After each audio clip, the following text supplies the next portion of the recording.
And also the courts have had to intervene to get a child life-sustaining blood transfusions because a parent who's a witness believes that by getting a blood transfusion for their child, they have committed a horrible wrong. Sean, look, the Jehovah's Witnesses have been around for over 100 years. So what you see with some groups that began as cults, which in my opinion, Jehovah's Witnesses began as a personality cult. They were led by Charles Taze Russell, who devised their belief system. And he was an absolute totalitarian leader. And he was the defining element and driving force of Jehovah's Witnesses. After he died, another dictator ruled over the witnesses, and that was a man named Rutherford. But after Rutherford died, power devolved into what is called the governing body. And the governing body is like a dozen men who run Jehovah's Witnesses. And I would say that without the presence of a single personality that is an object of worship, that is the defining element of the group has changed from a personality cult led by one absolute leader to what could be seen as a destructive authoritarian organization, but not a personality cult as it once was. So what you see with some groups is they evolve and change, particularly when the founder leader dies, and then the group may disintegrate and vanish, or the group may have a successor, as Russell did. And that group, by the way, the Jehovah's Witnesses were once simply called the Russellites, which tells you quite a bit. So what now they have is... The Russellites? Wow. They were called the Russellites. So typically, a group identifies with that leader to the extreme that they might be called by the leader's name. For example, the Unification Church, founded by Reverend Moon, was often called, the followers were called the Moonies. And that was because of how strong their identification was with Reverend Moon, who was an object of worship. So in my opinion, the Jehovah's Witnesses continue to be a destructive authoritarian organization, but I would not call them a destructive cult. I think they've evolved beyond that point.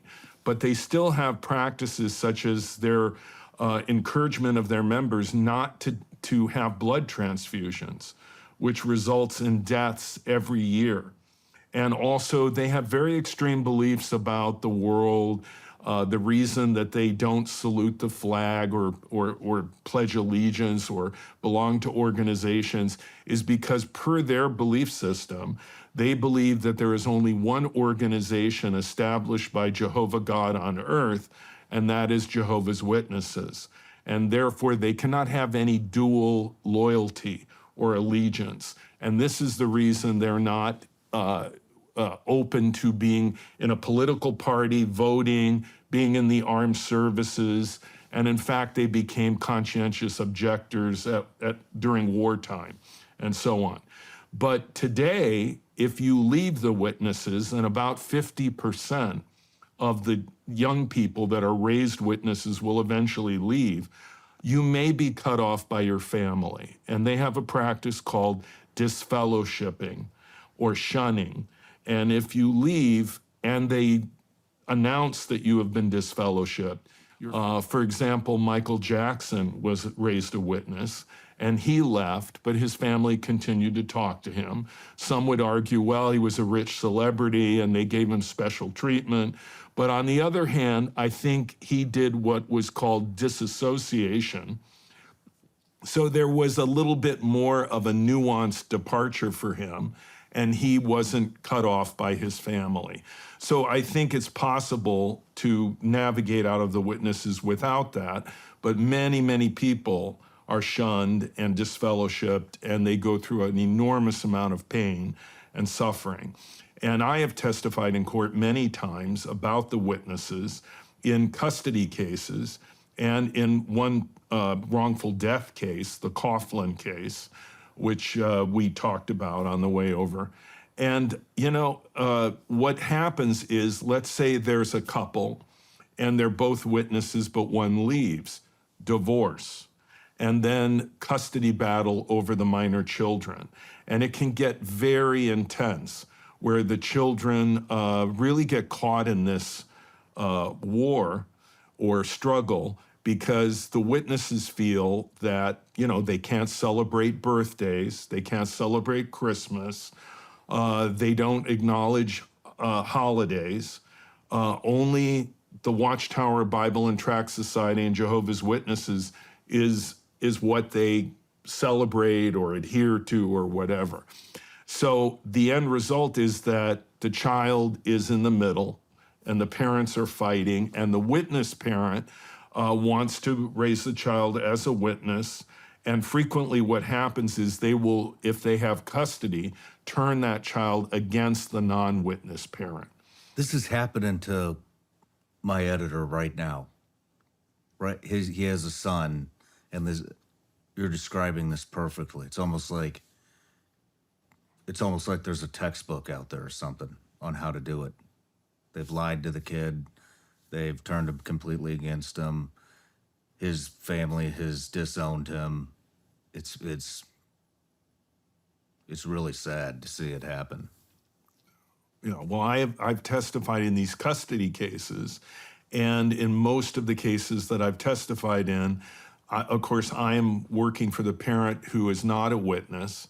One case, for example, that I worked on, the father had become a witness, even though he wasn't one when he married his wife and they had their children, and it became a source of friction.